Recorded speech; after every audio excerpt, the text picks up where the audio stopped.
Hello, folks. It's good to be able to visit with you again on this Wednesday. I hope your week is going great. This is an important week. This is National Teachers Appreciation Week. And so I've tried on the movement. I want everyone to submit names and pictures. We have many, many educators in our church family. And I just want to be able to say to them, thank you. Man, teachers, underpaid, underappreciated, overworked. I was in the classroom for many years, so I understand a little bit, and coaching and all of those things that educators' lives are made of. Thank you. We could not thank you enough. And so that's coming. I know that tomorrow is the National Day of Prayer. I'd love to call our church to prayer. I know that Washington, D.C. will be calling us to prayer. I know that many, many churches and places will be focused tomorrow on prayer. So let's join them. Let us make this a day of prayer in our homes as well. Prayer is never outdated. It's never out of style, and a good emphasis this week. But the main thing this coming Sunday is Mother's Day.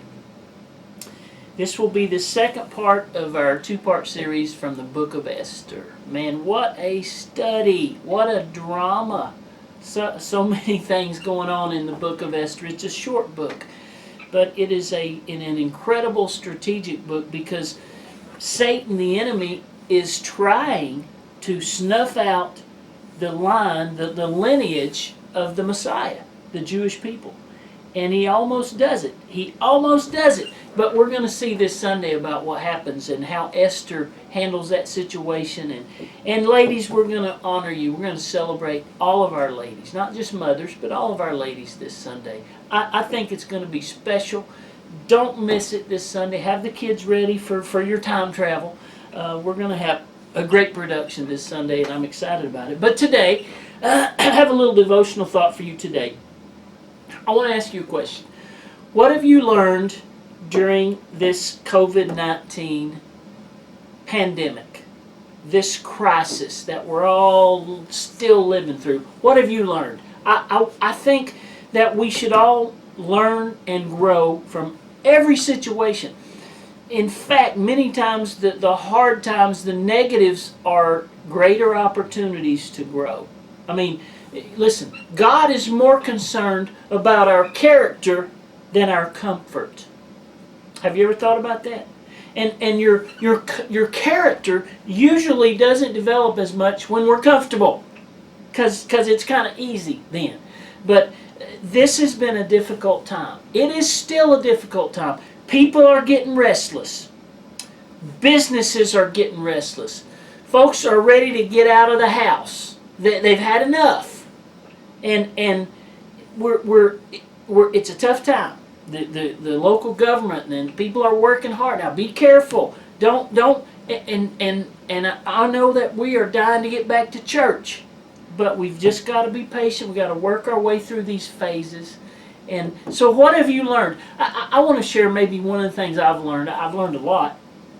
I want to ask you, today I want to talk to you about essential things.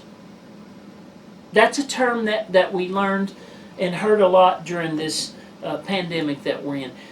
Many jobs, businesses are closed, restaurants, they've closed, other than essential businesses. And man, I have scratched my head, and I've tried to figure out. It seems to me there are some discrepancies. I mean, there are some things that seem very essential that are not being able to happen. And it seems like some things maybe aren't that essential, but they're going strong. I don't know. That's not my load to carry. But I've thought about essential things. You know, I think about some jobs. Obviously, healthcare and public servants and policemen and firemen and things like that, clearly. You know, one of the things I've already mentioned, teachers and educators. Boy, is that essential? How essential are our educators? And, clergy are quite essential, I know, in talking to our hospitals. But, one thing that I'm learning to have much appreciation for is our barbers and hairstylists. I mean, mine's getting a little long. You may have a preacher with an afro here before too long if we can't get back to our hair cutters. But a lot of things. Well, let me read you a passage. As I have tried to focus on what is essential for me.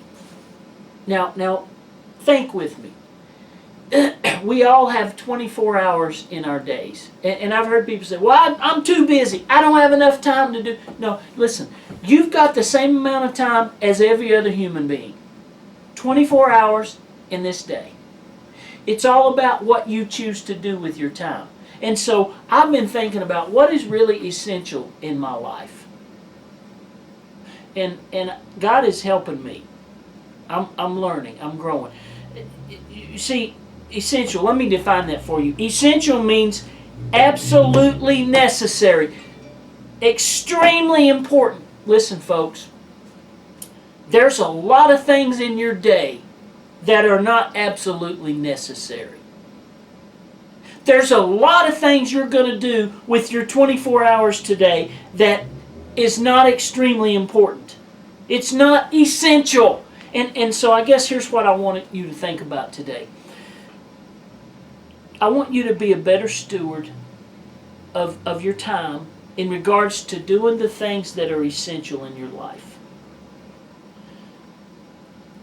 1 Corinthians 6:12. All things are lawful unto me. All things, I'm saved, I'm in Christ, my future is secure. All things are lawful unto me, but all things are not expedient. All things are lawful for me, but I will not be brought under the power. I will not be brought into bondage from anything other than Jesus Christ. Does that verse translate into your life? It would be good if you could spend 80 or 90% of your time on things that are essential. That would be good. You know what? I want you to do an evaluation. I want you to do a time study of your life, of your day. What are you spending your time on this day? Is it something that is absolutely necessary? And you're driven by your vision. You're driven by your purpose. I'm going to suggest to you that we waste a lot of time. We spend time doing things that are not essential. And when the day is done, when our life is done, we've wasted a lot of time on things that are not essential. God says, you can choose to do whatever you want to with your 24 hours. But all things are not expedient. All things are not edifying. All things are not essential. Here's something I've learned. In the evenings, during this time of pandemic, I've been sitting on my patio with my wife watching the sunset. 7 o'clock, 7:30, 8 o'clock. We got a great view of the sunset. I can see it. There it goes. It's gone. You know what? I've never done that before consistently because I'm always too busy. I'm always having appointments, and I've got to be counselor, and I've got to go to meetings, and I've got too much to do to sit on my patio and watch the sunset with my wife. That's pretty essential to me. So there are some things I'm going to have to adjust when life gets back to normal. I got to say no to some things. How about you? Are there some things that are eating up your time that you need to say no to? There probably are. Are there people in your life that are essential that you are neglecting, that you take for granted? Maybe you and I need to make some adjustments when we get back to normal. All things are lawful. All things are not expedient. All things that we do are not essential. Church, I want you to do a time study, and I want you to evaluate your time. And I want you to focus on, Lord, help me to spend more time on things that are really important and necessary for your vision, for your kingdom, for my life. Can't wait till Sunday. Ladies, you're essential. Mothers, you're essential. And we're thankful for you, and we're going to celebrate you this Sunday. I hope you have a great Friday. I hope you're starting to get free a little bit. And I can't wait. We are working on the time we're going to be back together at the mill in church. Stay tuned. We're going to get there, and we'll see you on Sunday.